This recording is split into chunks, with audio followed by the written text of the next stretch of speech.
Estimados ingenieros, estimadas ingenieras, como siempre es un placer saludarles. A continuación vamos a entender un concepto que considero básico de la ingeniería estructural, que son los estados límite último y los estados límite de servicio. Esto lo veremos con un ejemplo práctico con el programa de CIPE. En este caso se está realizando un proyecto para España y vamos a aprovechar que estamos trabajando con la normativa EHE, que tiene muy presente estas dos agrupaciones normativas de estado límite último y estado límite de servicio. Por ejemplo, una comprobación de una columna. Vamos a ver, por ejemplo, una columna cualquiera.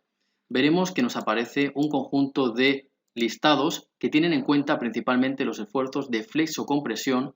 Ya tenemos un vídeo en el canal donde hablamos de este esfuerzo, que es fundamental.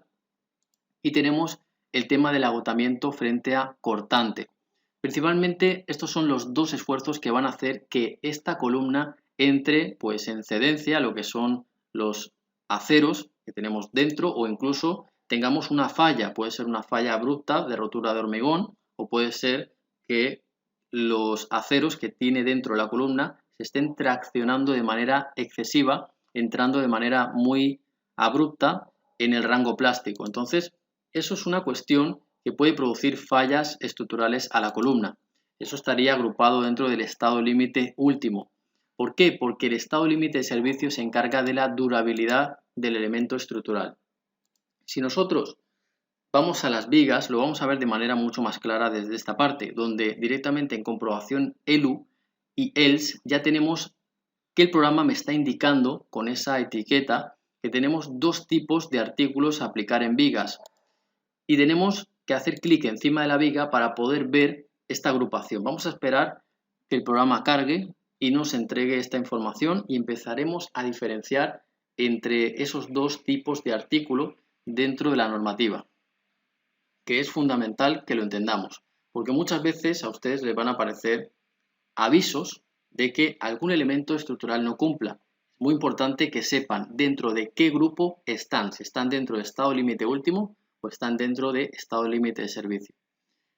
Principalmente cuando vean el chequeo, pues van a ver que aparecen principalmente en la parte inicial del reporte aparecen los estados límite último, que sería todo el tema que ven aquí de agotamiento, agotamiento por torsión, agotamiento de tracción, compresión oblicua, es decir, todas estas cuestiones que aquí aparecen, pues son cuestiones relativas a los estados límite último.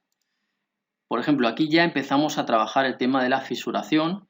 Aquí aparece el tema de las flechas, que son los tres tipos de flecha que tenemos, la flecha total instantánea, la flecha total a plazo infinito y la flecha activa a partir del instante de 3 meses para la combinación de acciones características. Bueno, lo que quiero comentar básicamente es que dentro de estos artículos existe una catalogación.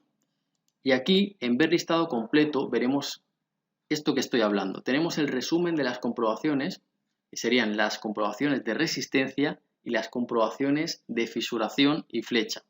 Dentro de este grupo que estoy comentando de comprobación de fisuración y de flecha, tenemos artículos que nos chequean o nos limitan las deformaciones del elemento para que no se agriete.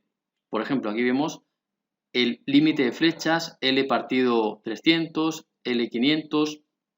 Entonces vemos las diferentes tipos de flecha que tenemos, en este caso L partido 350, para una combinación de cargas diferente, para un caso diferente, para un tipo de flecha diferente. Pero al final lo que está haciendo este artículo es limitarnos la deformación en base a la inercia de esa viga de ese elemento. En este caso está evitando que se produzcan algún tipo de fisura en la viga. ¿Qué puede pasar si una viga se fisura? Pues que evidentemente por ahí se puede comenzar a oxidar la armadura. ¿Y qué pasa si se oxida la armadura? Pues que si se oxida la armadura y sobre todo si entra agua, pues ya saben que las armaduras pueden incluso expandirse porque adquieren volumen las armaduras y al adquirir volumen dentro del hormigón, ¿qué pasa? Que producen desprendimientos. Los típicos desprendimientos que interfieren en lo que es la durabilidad estructural. Entonces, ustedes pueden estar haciendo una estructura que esté cumpliendo todo lo que es los artículos relativos a los estados límite último, pero puede ser que no están cumpliendo los artículos importantes relativos a la durabilidad, que tiene que ver con el tema de la flecha principalmente en lo que son vigas, ¿no?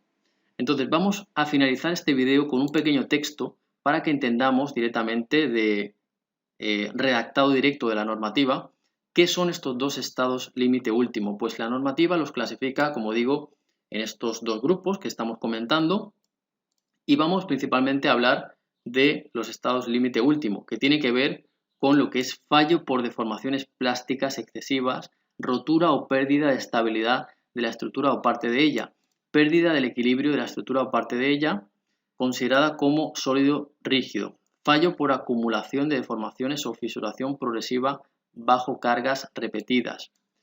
Básicamente pueden ver que existen pues un conjunto de consideraciones, pero luego vienen los estados límite de servicio, que son los que se incluyen bajo la denominación de estados límite de servicio, todas aquellas situaciones de la estructura para las que no se cumplen los requisitos de funcionalidad, comodidad, de durabilidad o de aspectos requeridos. ¿Qué sucede? Que si nosotros vemos por debajo una viga, estamos en el piso de debajo, es decir, estamos viendo hacia arriba y vemos una viga que a lo mejor tiene un cierto abombamiento que no le produce todavía una fisura, pero es antiestético. Entonces aquí es donde dice el tema de aspecto, porque también se puede producir una deformación que queda antiestética y estaría dentro también de este grupo de estado límite de servicio.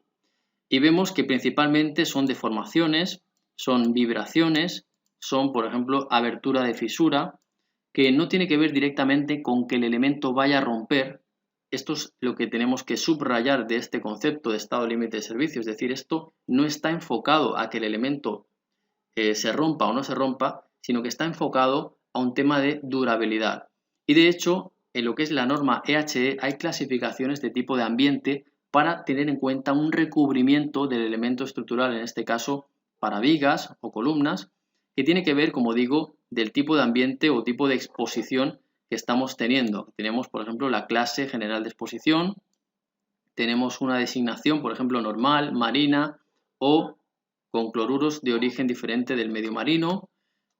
Tenemos, por ejemplo, una química agresiva, por ejemplo, edificios que van a estar dentro del edificio haciendo cuestiones químicas. Tenemos pues tema de heladas, tenemos tema de erosión. Entonces, dependiendo de dónde nos encontramos, tiene que haber un tema de durabilidad asociado a lo que es el tipo de recubrimiento, ¿no? Tiene que ver el tema del tipo de recubrimiento ante el tipo de exposición. Entonces, en base a esta cuestión, la norma del EHE de España tiene mucho énfasis en este tema, en el tema de durabilidad. Porque en la norma latinoamericana se hace mucho más énfasis en tema sísmico, pero pues en la norma EHE se tiene mucho en cuenta lo que es la durabilidad de los elementos estructurales. Entonces, con este video lo que pretendía es que entendamos las diferencias entre estado límite último y estado límite de servicio.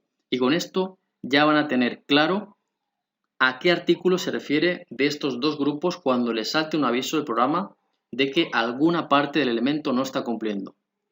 Ya saben, los ingenieros e ingenieras que se quieran inscribir a los cursos de la plataforma Medinfraestructuras solamente tienen que escribirnos y de esa manera estaremos coordinando lo que es el tema de inscripción. También les recomendamos que nos planteen sus consultas por el foro. De esta manera podremos directamente responderles. Muchas gracias por la atención y nos vemos en los siguientes videos.